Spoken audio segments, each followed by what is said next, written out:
Un saludo en el nombre del Señor y en este día también en el nombre de uno de los santos que nos ha permitido estar aquí en un santuario dedicado al San Roberto Belarmino, cardenal jesuita del siglo XVI.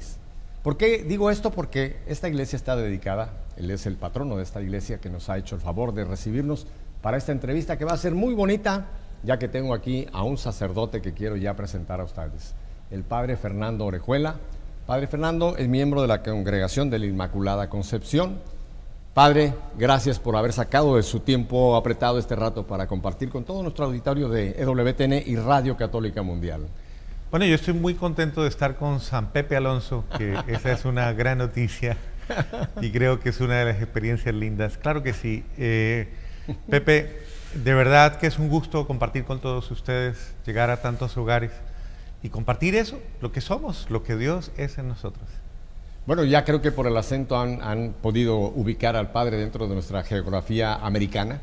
¿En qué país tuvo la llegada a este mundo, este paso transitorio hacia la patria eterna? Pero mejor que nadie que lo cuente. El Padre, cuéntenos un poco de Fernando ahora, y después hablamos de Padre Fernando. Muy bien, soy de Cali, Colombia, el sur de Colombia. Una ciudad muy similar a Miami, tiene un ambiente bastante parecido y también los retos que también una gran ciudad como esta puede tener. El ambiente, un ambiente festivo, un ambiente alegre, una gente muy jovial, muy alegre. Es el país de la salsa, ¿no? La patria de la salsa, Cali, Colombia, ¿no? Ah, sí. Claro, en una gran hermandad con Puerto Rico. Sí, porque ahora que dijo usted salsa, yo brinqué inmediatamente a Puerto Rico y dije, pero si Puerto Rico es... Pero no, mire, no sabía yo que Cali también es un lugar tan salsero. Exactamente, y de ahí son los famosos grupos salseros. Y en ese ambiente me crié yo, ahí nací yo, en este ambiente que también recibe esa onda, herencia religiosa. Mi abuela fue terciaria franciscana. Mi abuelo fue quien me enseñó a mí a orar. Desde niño nos sentaba, nos arrodillaba a sus pies a recibir las primeras oraciones. Todas las oraciones que me sé, me las enseñó mi abuelo. Y es bien curioso porque él no sabía que le estaba formando a un futuro sacerdote. Pero todos los días a las 5 de la tarde en la finca, nos llevaban siempre al campo a educarnos. En los tiempos de verano yo creo que nos mandaban para ellos estar tranquilos en verano. Y el abuelo era el que se encargaba de nosotros. Ahí transcurrió mis primeros días de infancia, podríamos decir, entre luces y sombras. Luces y sombras, digo yo, Pepe, porque viví los mismos dramas que vive un muchacho, cualquier niño. Viví complejos, viví timideces, inseguridades. Una porque era muy flaco, era un niño bastante flaco, bastante delgado. Oiga, padre, pero se compuso usted bien porque hoy es usted tiene un cuerpo muy respetable. Así. Eso lo hace el sacerdocio, después con el tiempo yo le cuento. Pero fundamentalmente en esa época era bien delgado, era acomplejado por mi delgadez. También era ciego, como ustedes ven uso gafas, ahora ya un poco más modificadas, pero desde esa época no podía ver. Y esto creó en mí muchas timideces, muchas inseguridades de niño. Crecí en un ambiente normal, pero también con una realidad propia nuestra. Mi vida familiar, con 6 hermanos, viviendo directamente una experiencia de interacción muy grande. ¿Todos varones? No, mujeres y hombres. Yo sé porque aquí nos acompaña una hermana suya que no la podemos presentar, pero fue una mezcla entre chicos y chicas. Chicos y chicas. Y en este contexto, una interacción muy grande, una interrelación bastante entrañable entre nosotros, pero también podríamos decir con las mismas carencias que puede tener cualquier hogar. No hay hogar perfecto, todos los hogares tienen sus realidades. Seguro. No lo hacen malo, es un hogar. Con un papá, con una mamá, con una búsqueda de su felicidad. Mi padre fue militar, fue un hombre que se dedicó desde muy niño, tal vez desde los 14 años, entró en las Fuerzas Armadas, en la Marina, luego pasó al Ejército y anduvo en esto mucho tiempo. Un hombre de carácter fuerte. Ustedes se imaginarán lo que es ser formado por un hombre militar, con un régimen específico, disciplina, orden, pero también con ciertos elementos un poquito delicados. Una persona huérfana a muy temprana edad, de padre, quien tuvo que asumir responsabilidades muy fuertes.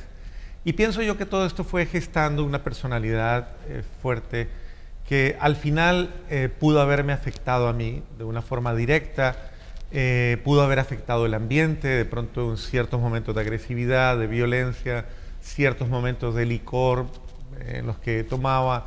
Lo normal de la vida familiar, pero que había cosas que uno de niño no entendía, Claro.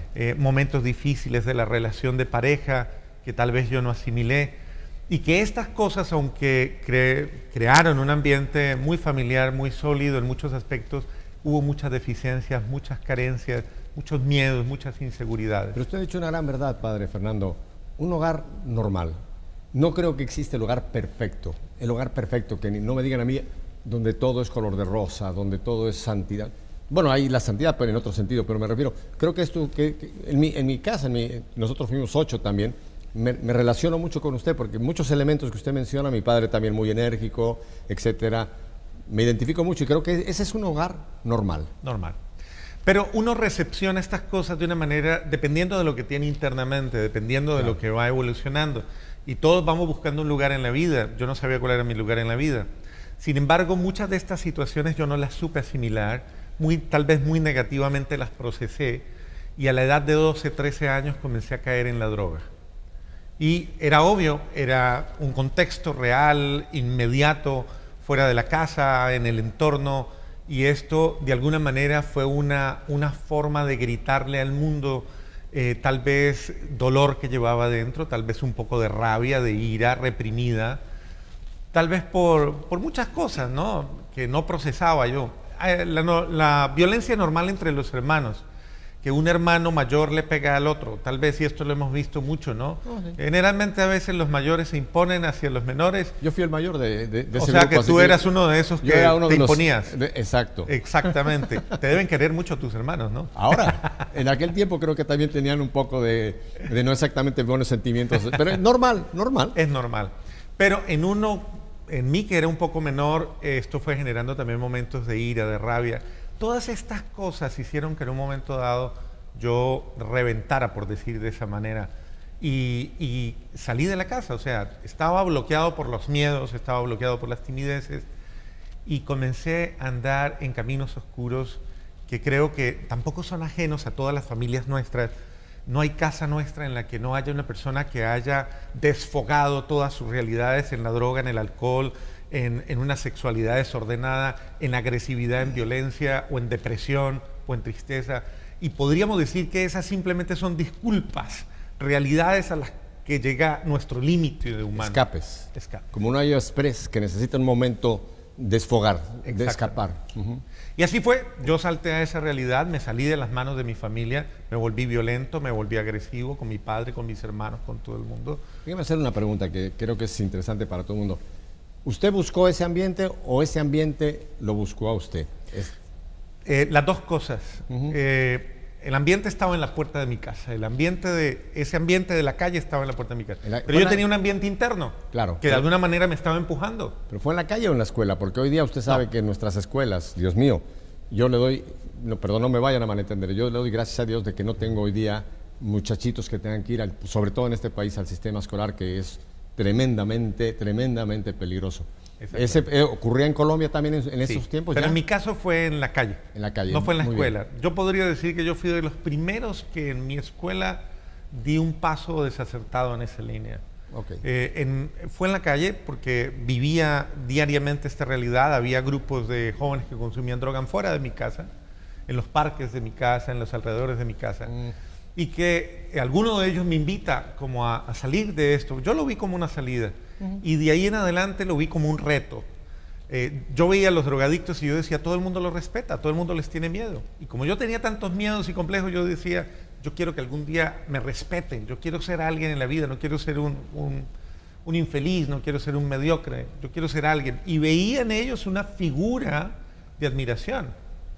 Mira cómo son las figuras y cómo en un momento determinado, pero también era una figura de violencia, como de autoridad. Yo quería confrontar a aquellas personas que me ponían tal vez en cierta crisis. Yo creo que se excedieron las situaciones, llegó un momento en que yo perdí el control y el manejo de esto, el ambiente te absorbe totalmente y llegué al consumo de anfetaminas en un periodo demasiado rápido. Esto obviamente transformó la visión de mi vida, me llevó a una degradación de mi persona, como te lo digo, me volví muy agresivo, muy violento. Qué edad más o menos usted calcula 15 esta a etapa? 16 años. 15 a 16, la etapa más peligrosa quizá. Una etapa supremamente complicada. Complicada. El ambiente no favorecía y literalmente rompí con toda relación, con todo lo que pudiera influir. Ya en mi casa no me decían nada. Mi padre, que a veces en su reacción, un hombre acostumbrado a gobernar cantidades de hombres, me decía miles de cosas, a veces violentamente, drogadicto, marihuanero, de todo me decía, tratando de hacerme reaccionar. En momentos reaccioné violentamente. Recuerdo que una vez le tiré la mesa del comedor encima de él, violentamente, reaccionando.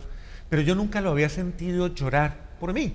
Un día se me queda una droga en la casa, yo me devuelvo, entro. Cuando yo entro, él no se da cuenta, él está con mi madre en la cocina y él le dice a ella, otra vez se va, ¿qué hacemos?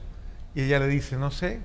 Y en ese momento los dos lloran desconsoladamente, ellos no sabían que yo estaba ahí. Yo me quedé paralizado y sentí en ese momento y dije, imposible que yo esté causando tanto dolor.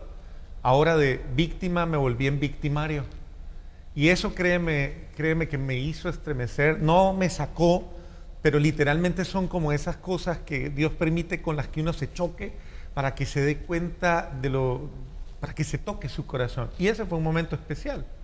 Y así otros momentos de mi vida, cuando comencé a darme cuenta que todo el mundo tal vez me rechazaba, no quería saber de mí, en mi barrio, mis amigos mismos, cuando llegaba, cerraban las puertas del barrio porque me consideraban un peligro. O sea, llegó un momento en que yo perdí el control de mi vida. Padre, me tocó mucho este momento que usted acaba de mencionar y me hizo pensar lo siguiente. La violencia de papá, la palabra fuerte, no tuvo el efecto de una lágrima. Y quizá hay una gran pedagogía en esto, ¿no? Para muchos papás que nos escuchan. Quizá es cambiar la pedagogía, cómo llegar, y quizá más por la misericordia que por la imposición. Qué gran lección nos acaba usted de dar con esa sola imagen, Padre Fernando. Mi madre, porque todo el mundo se preguntará qué pasa con la madre, mi madre se cayó. Yo no sé quién le dio un consejo, pero mi madre nunca me volvió a decir absolutamente nada. Ni una crítica, ni una censura, nada. Mi madre se cayó. Pero me dolía su silencio, me destrozaba su silencio y me hacía pensar qué estoy haciendo de mí mismo, qué estoy haciendo con mi familia. Era un grito el de mi madre, su silencio me gritaba. Es decir, son esas dinámicas que tal vez Dios los inspiró. Recuerdo incluso una vez que mi padre, en una forma recursiva, escribe una carta y me la deja en todos los lugares donde yo pasaba. Y a una casa que llego encontró la carta de mi padre y la carta decía palabras más, palabras menos. Decía, yo sé que me he equivocado muchas veces, yo sé que no he sido el mejor padre, yo sé que te he fallado, pero yo soy tu padre y te amo. Vuelve, no importa cómo estés, tú eres mi hijo y esta siempre será tu casa. ¿Su papi ya está en el cielo? Sí, ya está en el cielo. ¿Cómo se llama él? Oscar Antonio. Oscar se llama porque sigue siendo Oscar, que nos estás... Gracias por esas cartas. Luego, en medio de todas estas cosas, a mí me expulsaron de muchos colegios, ya era insoportable, hasta que llegué a un colegio en el que conocí a una joven que estaba precisamente en los grupos de jóvenes, iba y venía en sus grupos y me hablaba mucho de Dios.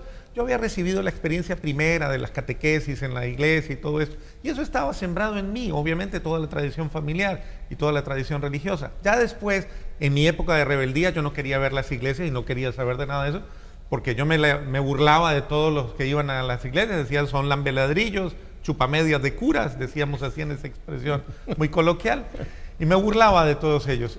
Pero esta joven comenzó a hablarme y me hablaba y me decía, tú tienes algo, tú eres diferente, Dios tiene algo para ti. Yo no le creía. Alguna vez ella me encuentra en un momento un poco depresivo y me dice, Dios está vivo, yo lo conozco, déjame mostrártelo, y ven a un grupo conmigo. Yo le digo, ok, llévame, tal vez me mostrarás algo. Llegamos a una reunión, tal vez un salón similar a este. Yo lo único que le dije fue, mira, siéntate tú allá, no me digas nada, yo quiero ver qué hacen ustedes. Y me senté atrás y fui gratamente ignorado ese día. Ellos se sentaron, comenzaron a cantar, comenzaron a orar, eran puros jóvenes, comenzaron a orar y en todo lo que hacían era como si alguien estuviera ahí, era como si algo sucediese. Lloraban, se conmovían, hablaban con el corazón, luego se abrazaban. volvían a cantar. Y yo atrás mirando esto, experimentaba sentimientos impresionantes que comencé a decir, ¿qué tienen? ¿Qué hay en ellos? ¿Qué es eso que a mí me falta? Y yo concluí con el tiempo, la abundancia de ellos puso en evidencia mi escasez. Y yo de ahí salí pensando, yo quiero eso que ellos tienen. Eso me hace falta. Ellos tenían amor y era tal vez algo que yo no tenía. Primero amor por mí mismo y por mi vida. Me recuerda mucho el testimonio de las primeras comunidades. Mira cómo se aman, ¿no? Cómo ellos, antes de evangelizar, digamos, presentar una verdad con palabras, era su testimonio el que hacía el gran impacto. Qué interesante cómo esa misma dinámica Dios la usó para tocarme. Ajá. Sensibilizarme. De ahí salí y con el tiempo le dije a la muchacha, yo quiero formar un grupo juvenil. Ella se... ¿Y cómo es eso? Y le digo, bueno, mira, ahora viene diciembre, en diciembre no, porque viene la feria. Vamos a esperar enero. Y en enero le digo, vamos, acompáñame donde el cura de la parroquia. El cura de mi parroquia me conocía no por bueno, sino porque las mamás de todos los muchachos del barrio iban y le ponían quejas. Aún mi propia madre iba con él a confesarse. Era usted la oveja negra que... La oveja negra. El 31 de diciembre de 1982, 81, cambio del 82, ese día yo siento en mi corazón y digo, ya no más, tiene que pasar algo. Yo siento algo en mi corazón que me dice, aquí tiene que pasar algo. Pepe, entonces, un 31 de diciembre de 1981, cambio del 82, yo comencé a pensar, tiene que pasar algo en mi vida, es cambio de año, algo tiene que pasar. Hay un dicho que dice, año nuevo, vida nueva. Y yo sentía esto internamente que me decía, algo va a pasar. Esa noche, después de haber consumido droga con mis amigos, me fui a dormir y esa noche hice algo que regularmente no hacía. Me arrodillé y le dije a Dios, Dios, yo no sé si usted existe. No sé si esto ha sido un cuento o si es verdad, pero si usted existe, escúcheme. Yo le quiero decir algo. Yo no sé usted para qué me dio la vida. Yo no sé usted para qué me trajo al mundo.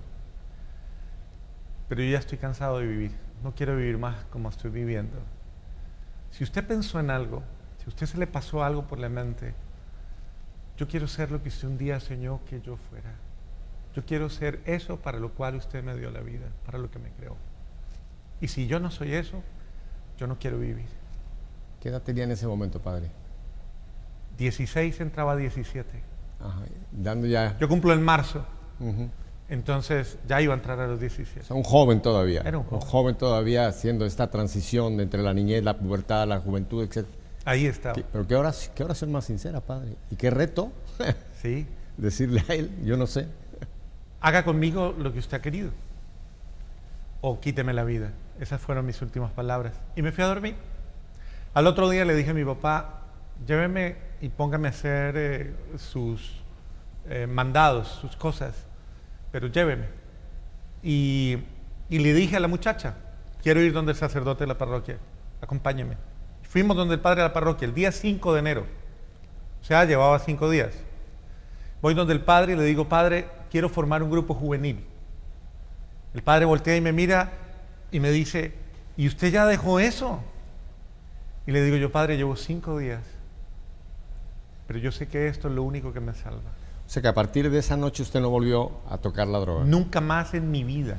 Claro. Nunca más en mi vida. De una noche para otra, nunca más. Padre, ¿usted sabe que ahí hubo, entre otras cosas, un milagro? Porque usted lo sabe perfectamente bien ahora. Es el una primer persona milagro. Que está tan adicta, una persona que está enferma, porque es una verdadera enfermedad, necesita un tratamiento de desintoxicación y muchas veces es muy fuerte ese romper con la desintoxicación. Y el hecho de que usted haya quedado limpio, de un día para otro. Es la gracia de Dios. Es la gracia de Dios.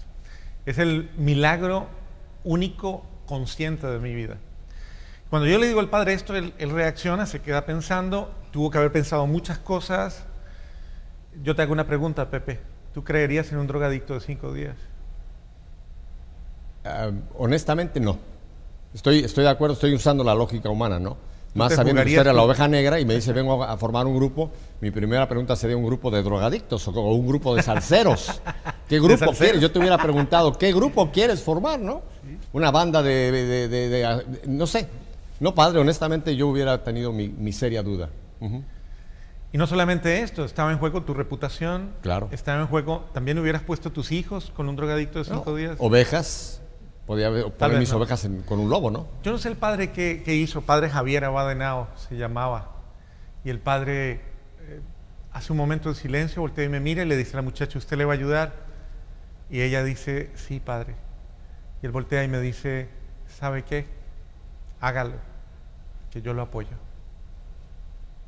Ese fue el segundo milagro de mi vida. La iglesia en ese padre me decía, yo creo en ti. Oiga, el padre del hijo pródigo Exacto. abrió los brazos, ven, te voy a dar la túnica, las sandalias, el anillo.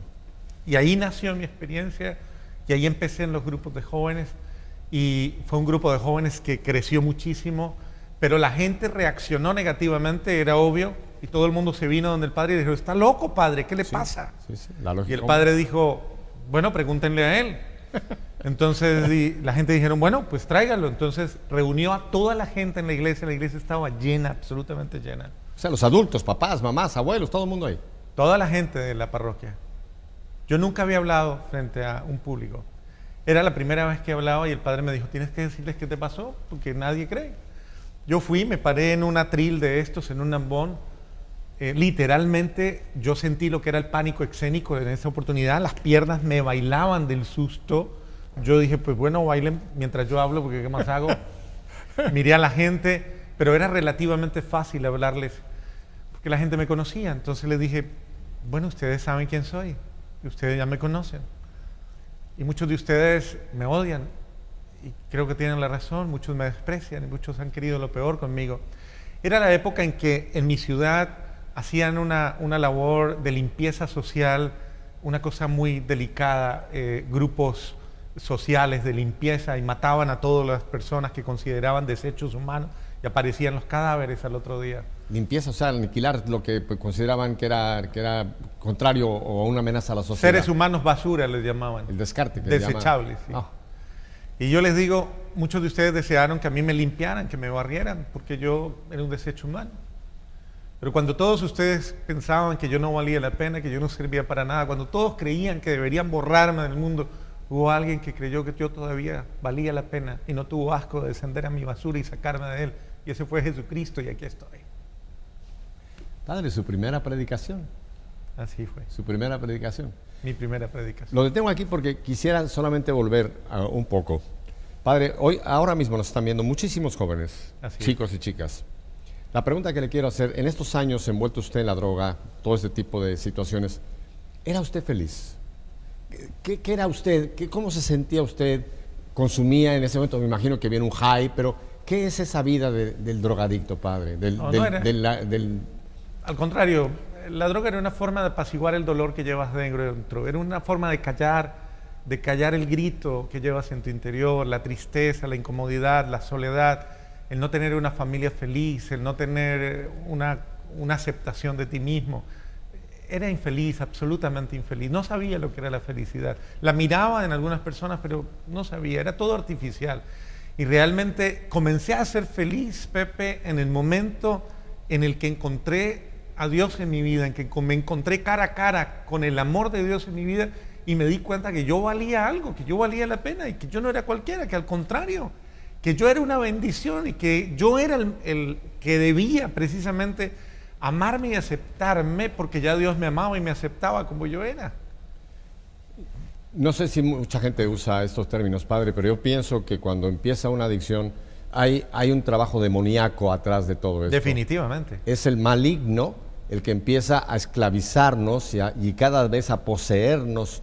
Totalmente. Hay gente que le da horror que hablemos de esto, pero usted como sacerdote ahora considera que realmente hay una guerra espiritual terrible atrás de toda esta cosa de la droga, que va más allá de un vicio, que va más allá de una dependencia química. Claro que sí. Hay un trabajo demoníaco. Absolutamente, pienso yo, y que tiene que ver muchas veces con la suprema expresión del demonio es yo no voy a ser infeliz solo, yo voy a ser infeliz pero con unos cuantos.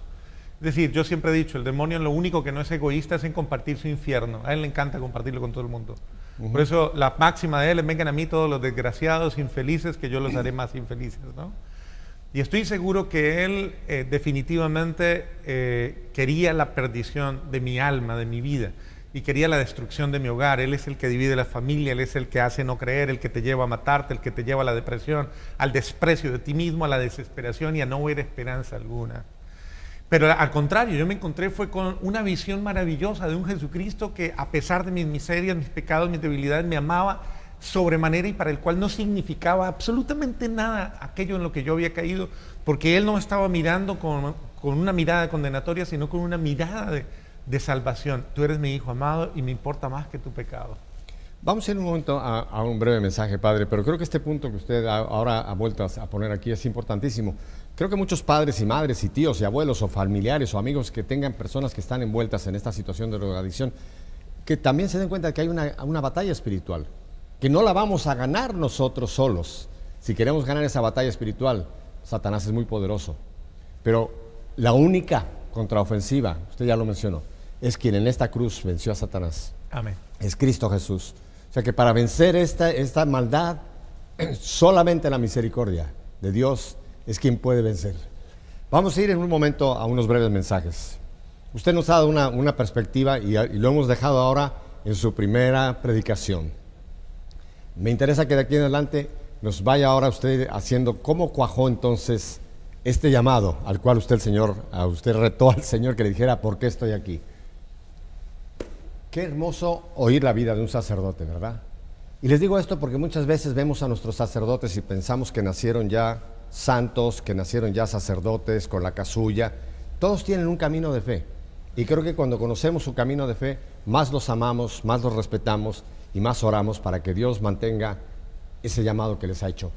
Padre Fernando y yo volvemos con usted enseguida. No se vaya a la televisión, puede encontrarse cosas malas. Aquí está lo bueno.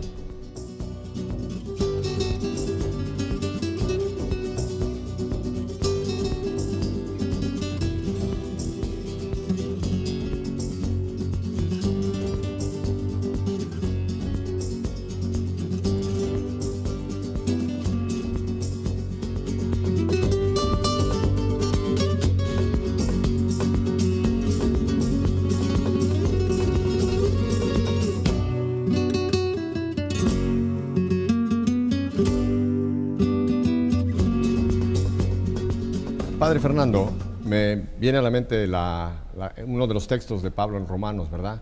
En Cristo somos más que victoriosos. Y ese fue uno de los lemas de bandera de mi vida, porque cuando uno comprende su debilidad, su fragilidad, cuando uno se da cuenta de que, bueno, yo vivo con mi humanidad, y mi humanidad me habla de mis límites, ¿no? Y de mis realidades, pero todas mis realizaciones no están en mí, están en Él.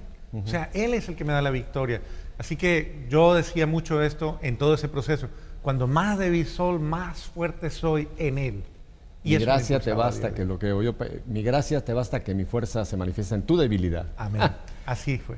¿Y qué pasa después de esa su primera predicación con toda la parroquia y todos los parroquianos escuchándolo? Imagínate, a partir le aplaudieron, de ese momento, le chiflaron. Fue impresionante, impresionante. De ahí en adelante, los muchachos no podían ir a una fiesta si yo no iba. O sea, mira, yo estaba desacreditado antes de ese día. De ese día en adelante, no solo me volví confiable para la gente, tan confiable que ya me confiaban sus hijos. El grupo creció en cantidades. Yo me volví un líder de grupos a nivel de toda la arquidiócesis de Miami, de Cali, en el sur de mi ciudad, en aquella época. Y bueno, crecí tanto que ya todo el mundo comenzó a hablar incluso de mi proyección de vida. Pero mira que yo seguí con una etapa, un desarrollo normal. Yo nunca pensé llegar a ser sacerdote, nunca me pasó por la cabeza. Pensé seguir una vida absolutamente normal. De hecho, me encantaba la vida matrimonial y quería casarme. La chica esta con la que tenía usted esta pequeña relación, bueno, ella fue más que todo un soporte temporal. Un puente. Fue un puente, fue una persona que me quiso mucho, pero no con la que llegué a ese punto afectivo. Pero sí tuvo usted esa perspectiva de quizá formar una familia, etcétera. Sí, claro que sí. Definitivamente. De hecho, en las relaciones normales que tuve de noviazgo siendo joven, siempre creí que ahí también Dios me iba a dar una respuesta y que a lo mejor yo estaba llamado a ser un gran esposo y a constituir un gran hogar. Hasta que llegó un momento en el que con un amigo, que éramos compañeros de búsqueda, nos propusimos y decíamos, hombre, ¿qué Dios quiere de nosotros? Y comenzamos a buscar. Nos encantaba ir a todo, no nos perdíamos ni los velorios, a todo íbamos. De verdad, era una maravilla, predicábamos acerca del Dios vivo. Era impresionante todo lo que nos invitaban. Y él alguna vez me habla y me dice, vamos a vernos una película que en esa época estaba en furor, que era Hermano Sol, Hermana Luna. Sí, como no, San Francisco. Cuando yo vi esa película, a mí esto me impactó muchísimo y llorábamos, éramos compañeros de lágrimas ahí. Y por mucho tiempo yo le decía a Dios que qué quería con esto. Compré la película, la veía en mi casa y cada vez que la ponía le decía, ¿qué quieres conmigo? Y un día le dije, mira, yo tenía novia, incluso ya le había hablado de que nos casáramos. Y sin embargo, viendo esta película le dije a Dios, mira, yo no sé qué quieres de mí, pero yo quiero que tú me digas si lo que quieres es que yo me vaya para un sitio así. Si tú me muestras un lugar idéntico a ese sitio, yo me voy. Usted le ponía unos retos interesantes a Dios, impresionante. Y lo que uno le dice a Dios, Él lo cumple. Ajá. A los 3 meses mi amigo se perdió y regresó sin cabello, con barba, con una cruz, en sandalias, y me dice, encontré el lugar que estábamos buscando.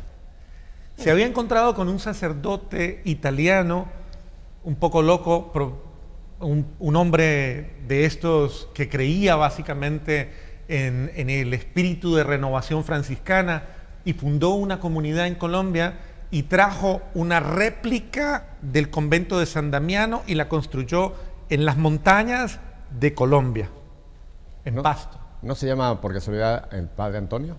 No, se llama el padre Felipe. Felipe, porque yo conozco a un Antonio también que algo parecido, pero bueno, este es Felipe. Conozco a Antonio también. Ajá. Son de la misma línea, los dos estuvieron de hecho en la misma comunidad y luego formaron una y otra comunidad. Como yo le había prometido esto a Dios, le dije, ok, dejé novia, dejé todo y me fui. Oiga, ¿qué pasa con una chica cuando un chico que ya tiene planes le dice, mira, mi camino va por acá? Eso fue muy doloroso para ella, eso fue supremamente doloroso. Ajá. Ella no supo asumir esto, lo sintió, incluso de ahí en adelante comenzó una pelea con Dios y lo consideró que Dios me había arrebatado de su vida.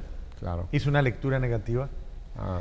Yo me fui, estuve un año, fue el mejor año de mi vida, me entregué absolutamente, me consagré a la Virgen, me consagré a todo, fui absolutamente feliz. Como al año mi superior me dice, camine, vamos a Cali. Fuimos a Cali y yo tuve la tentación de llamar a la muchacha y verla y le dije, y la llamé, dije, quiero verte, me fui, la vi y Pepe, eso fue como si el mundo se hubiera detenido, como si yo nunca me hubiera ido, como si yo todavía amara a esta mujer para siempre. Claro, yo no la dejé por nadie, la dejé por Dios básicamente, pero no por otra mujer. Y entonces en ese momento se replantearon muchos aspectos, entré en crisis y literalmente me fui y me retiré del convento. Pero antes de retirarme hice algo maravilloso, me fui, me arrodillé y le dije a la Virgen, mamá, yo no sé qué estoy haciendo, pero yo estoy muy confundido, yo no sé qué hacer. Yo no quiero estar aquí con un corazón dividido. Yo quiero amarte y amar esto con un corazón íntegro. Yo me voy, pero tú no me dejes perder, cuídame, protégeme. Y fui y le dije al Padre, Padre, yo puedo con la pobreza, la obediencia, pero con la castidad no, yo me voy. Me fui, busqué a la joven y esto literalmente no funcionó. Y entré en una etapa tal vez, teniendo el amor de Dios, entré en una etapa tal vez en la que entran muchos seres humanos, de mendigar amor, de buscar esta figura y rechacé el sacerdocio. Y dije, no más, no quiero ser cura, yo no quiero ser cura. Probé y no es por ahí. Sí, entonces, pero de alguna manera me puse en contra de lo que yo le había dicho a Dios al principio. ¿Qué quieres tú de mí? Entré a estudiar Derecho, yo estudié leyes en mi país y en medio de toda esta crisis no encontraba tranquilidad, no encontraba de verdad una respuesta a mi vida y comencé a preguntarle mucho a Dios, ¿qué quieres? Pero tenía la obsesión, yo estaba muy obsesionado con formar un hogar. Y pronto un amigo llegó, era misionero y me dijo, ¿y por qué no te haces misionero, laico? Y dije, bueno, me voy. De pronto por allá encuentro una misionera y tengo misioneritos. Era como el sentido de darle una proyección a mi vida. Hasta que conocí una espiritualidad, conocí a un hombre que definitivamente marcó mi vida con su forma de vivir su fe. un gran hombre, un señor que se llama Lino Sevillano, Lino Antonio Sevillano Quiñones, un gran hombre colombiano, nacido en Tumaco, Nariño, que es una isla al sur, un hombre negro de raza negra, pero un enamorado de Jesucristo y un enamorado de la Santísima Virgen María.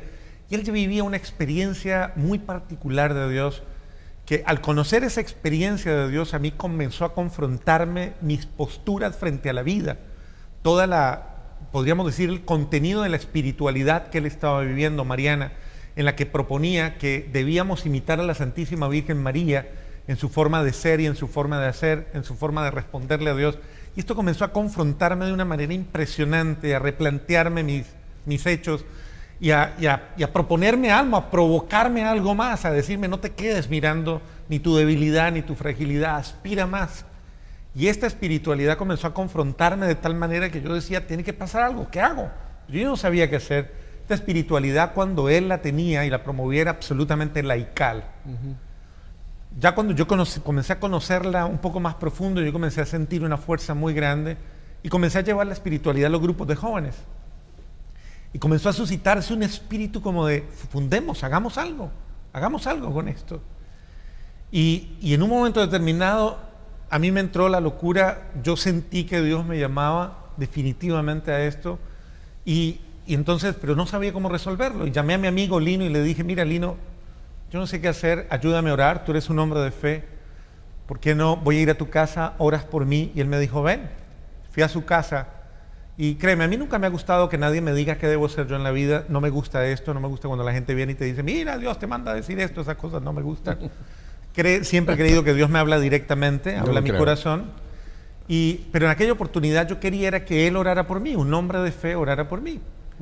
Y me fui, estando hablando con él se puso a hablarme, él era abogado, y me dice, ¿y qué quieres? Y le digo yo, bueno, mira, yo estoy en este periodo, no sé si terminar la carrera, estaba en 7º semestre de Derecho. ¿Qué edad lo ubicamos ahora? Ahora estamos en los 20 años. 20 años, ya han pasado 5 de aquel inicio de todo esto, sí, ok. Exacto. Tal vez un poco más, tal vez estoy en los 23 años más. Pero ya un hombre, ahora sí, ya un hombre que, ya sí, no un joven ni un... Ya no un joven, ya un poco más.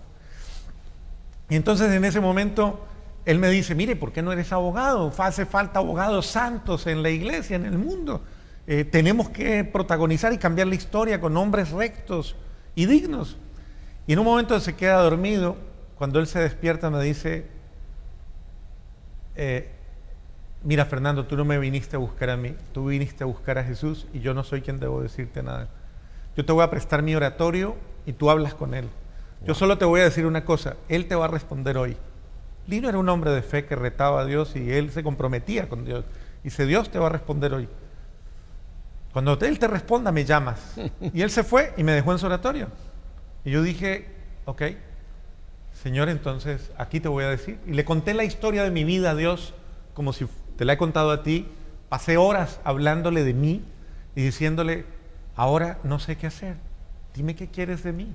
¿Qué quieres en mi vida? Y entonces Lino, antes de irse, había tomado unos libros que tenía en una montañita de libros, tomó 2 sin ver y los puso así, dijo, de pronto eso le sirve para algo, y se fue.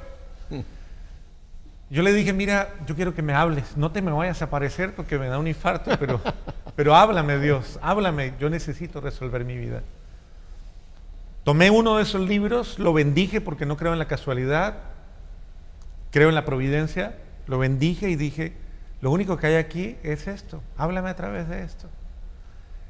Y abrí con los ojos cerrados y le dije, ahora te voy a pedir un favor, dame la gracia de aceptar lo que tú tienes ahí para mí. Que eso que dice ahí, eso es lo que tú quieres de mí.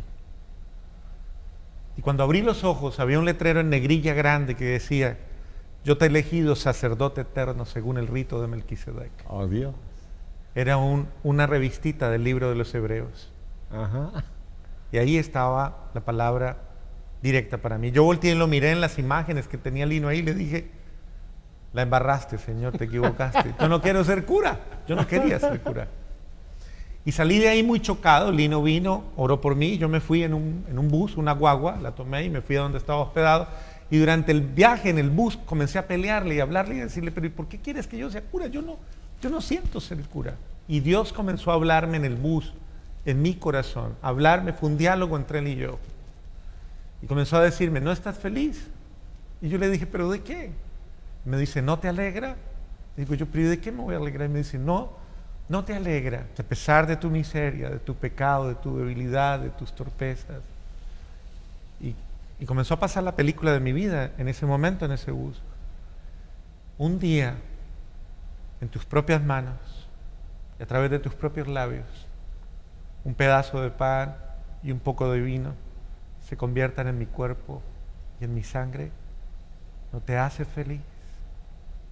Y yo dije, sí, sí me hace feliz. Y si no te alegra, mira, tú hasta el día de hoy le has dado consejos a muchas personas, porque cuando uno se convierte, se vuelve consejero de todo el mundo, ¿no?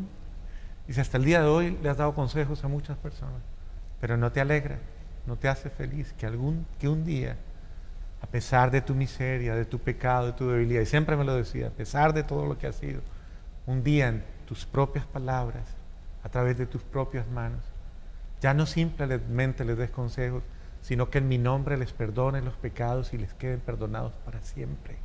¿No te hace feliz? Y yo dije, sí, me hace feliz. Me dice, ¿y no te alegra que mira, tú les has hablado a la gente? Un día, no simplemente les hables, sino que sea yo el que hable en ti y ellos me escuchen en su corazón. ¿No te hace feliz? Y yo dije, sí, me hace feliz.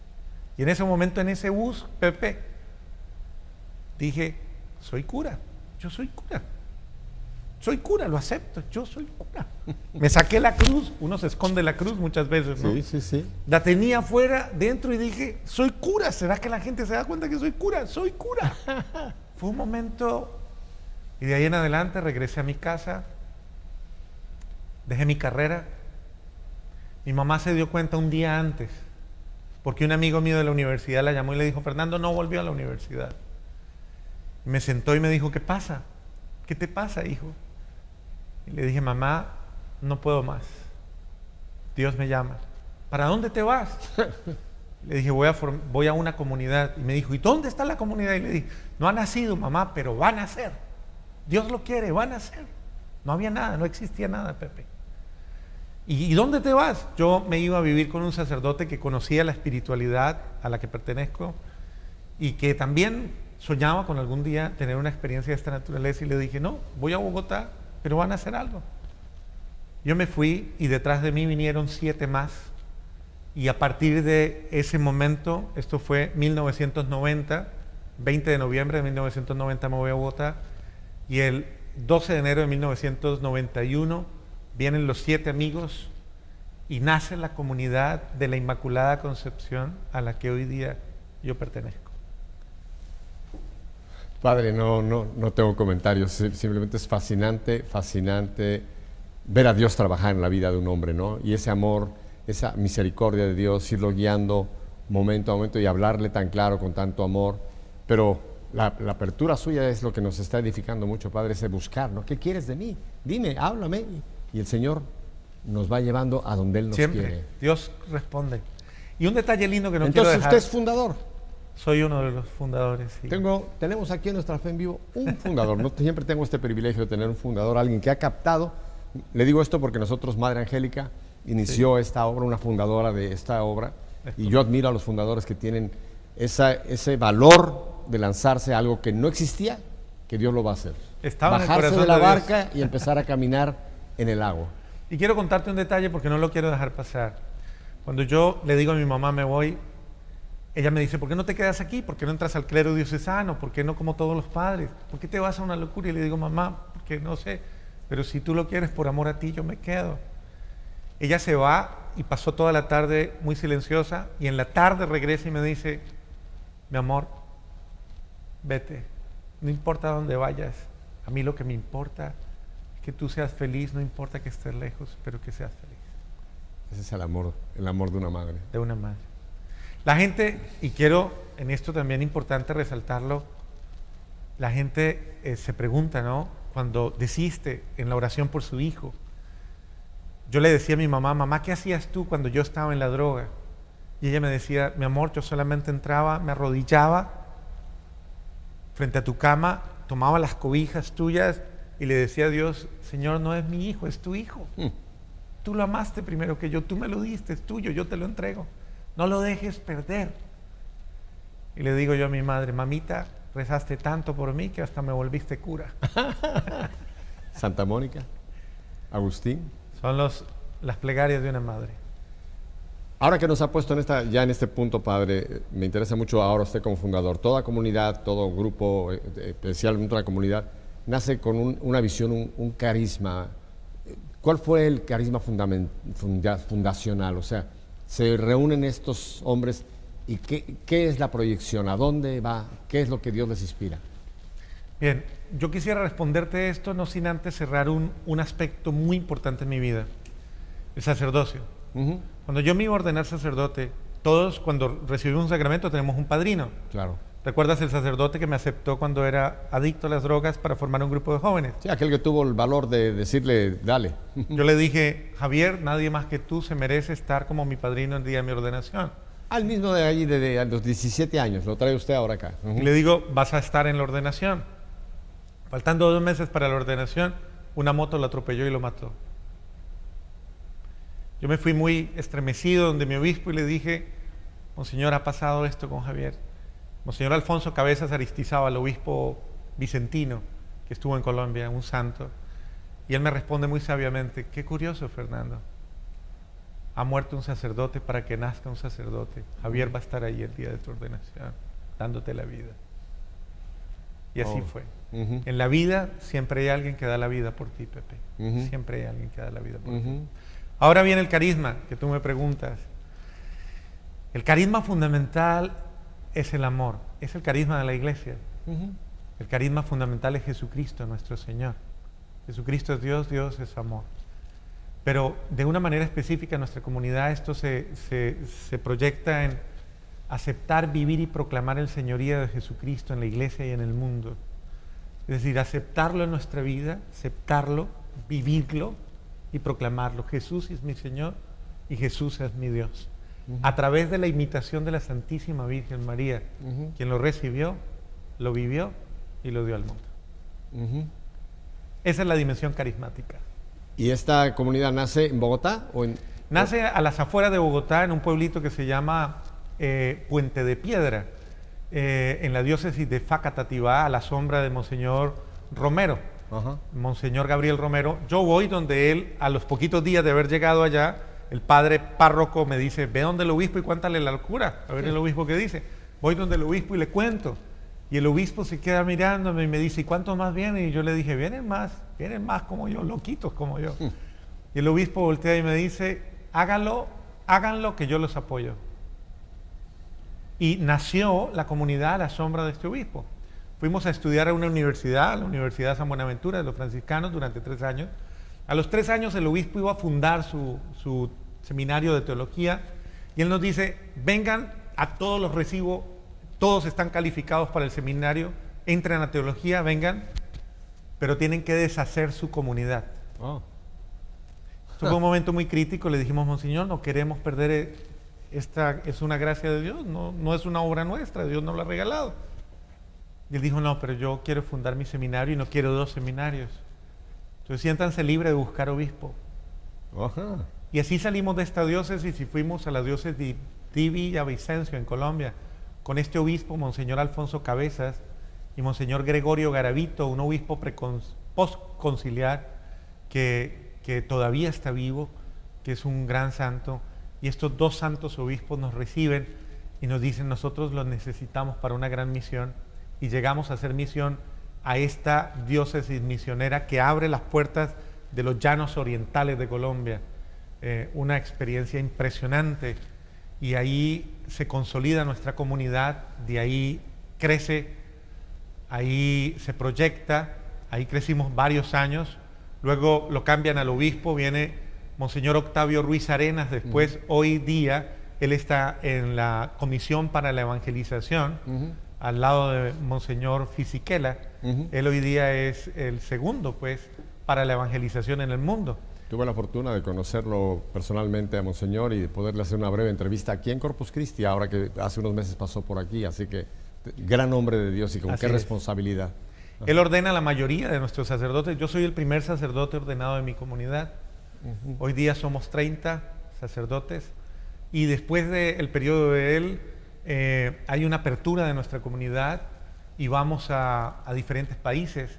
Entonces abrimos en Roma, abrimos en República Dominicana, abrimos en Francia, luego vamos a Ecuador y venimos a Estados Unidos. Y se extiende nuestro carisma a diferentes lugares del mundo. Cuando usted menciona la palabra comunidad, por ejemplo, esta comunidad inicial, estos 7, como los servitas, estos que se reúnen, ¿tienen una vida en común? O sea, cohabitan en llamamos una especie de monasterio, por llamarlo de alguna manera. ¿Tienen esta vida para poder darse ese apoyo y de ahí proyectarse como iglesia? Realmente el Señor nos regaló la gracia de descubrir el don de nacer en una parroquia. Nacimos en una parroquia y nuestro monasterio era la parroquia, en el contexto de la gente, de la evangelización de las veredas, de los grupos, de todo, pero en comunidad. Y comenzamos a sentir que somos comunidad para las diócesis, comunidades al servicio de la diócesis. O sea, sí, al servicio diocesano, pero en comunidad, salvaguardándonos y protegiéndonos porque creemos en el carisma y en el don y en el regalo que Dios le da de que el hombre no debe estar solo, sino que debe vivir en la comunión. Y esta es una de las formas en las que el Señor salvaguarda esta gracia. Y los obispos comienzan a entender esto, somos comunidad al servicio de las diócesis, pero como comunidad, solamente respeten, o sea, asumimos todo lo de un sacerdote diocesano, pero en comunidad. Qué gracia esta, Padre Fernando, porque usted lo sabe perfectamente bien como sacerdote. Nos da a veces compasión ver cuando un sacerdote tiene que vivir solo, que además es un gran riesgo porque somos humanos. Ustedes tienen la gracia del sacerdocio, pero no han perdido lo que Pablo dice, ¿no? Hay esta lucha constante. Y qué protección es cuando hay, como dice, más vale 2 que 1 solo, como lo dice. La cuerda de 3 hilos no se rompe, ¿verdad? Esa es la comunidad.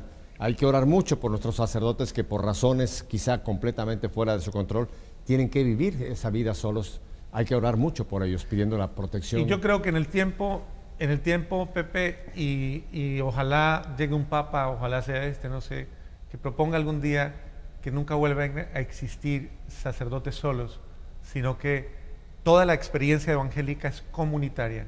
Y esto es un elemento fundamental. Tenemos un Dios comunitario, la Santísima Trinidad. Es decir, la experiencia de todo el ministerio del servicio en la iglesia debe ser en comunión, porque cuando yo caiga siempre habrá alguien que me levante. Bueno, Padre, no vamos aquí a hacer toda una historia, pero si vamos simplemente a los mismos principios de la iglesia, siempre todas las primeras experiencias fueron monacales, o sea, fueron comunitarias, ¿no? Y creo que esa es la tremenda riqueza de poder vivir como iglesia. Yo hago mucho la comparación con lo que Pablo nos describe el cuerpo, ¿no? Brazos, manos, oídos, que nos complementamos, pero nos necesitamos y estamos en esa diversidad, ahí hay una complementariedad. Lo mismo en una comunidad. Hechos 4:32 es la experiencia de la vida comunitaria, en la cual todos se amaban, tenían un mismo sentir, un mismo pensar y todos se apoyaban y se cuidaban mutuamente. Padre, el tiempo se nos ha ido. Ha sido un gozo escucharlo, Padre. Yo le agradezco muchísimo abrirnos su vida. Esto no lo oímos mucho de un sacerdote y qué privilegio el poder escuchar este caminar de fe que nos ha edificado y nos hace amar más a nuestros sacerdotes. Amén. Porque vemos todos los altibajos, las luces, las sombras que hay en la vida de un hombre, que a veces lo criticamos, a veces lo juzgamos y nunca debemos hacerlo. Ustedes nos van mostrando toda una vida de fe. Así que yo le agradezco infinito, Padre. Me encantaría que en un futuro lo volvamos a tener, porque estoy seguro que hay mucha gente que ha quedado hoy muy tocada. Así que será un placer, Pepe. ¿Dónde la gente lo puede contactar? La gente que quiera tener un poquito más de contacto con usted, Padre. Pueden ir a mi página web de la parroquia, www.saintboniface.us. Estamos en Facebook, me pueden buscar por Fernando Orejuela. En YouTube pueden ver las películas, todos los videos que tengo por YouTube. Fernando Orejuela, ponen Padre Fernando Orejuela y ahí los van a encontrar. Estoy en la parroquia de San Bonifacio, aquí en Pembroke Pines, en el sur de la Florida, en el 8330 de la Johnson Street, en Pembroke Pines. Pueden venir, esta es mi casa, encantados de saludarlos y de compartir con ustedes nuestra fe. Si Dios nos concede una semana más de vida, aquí estaremos, si Dios lo quiere. Hasta entonces.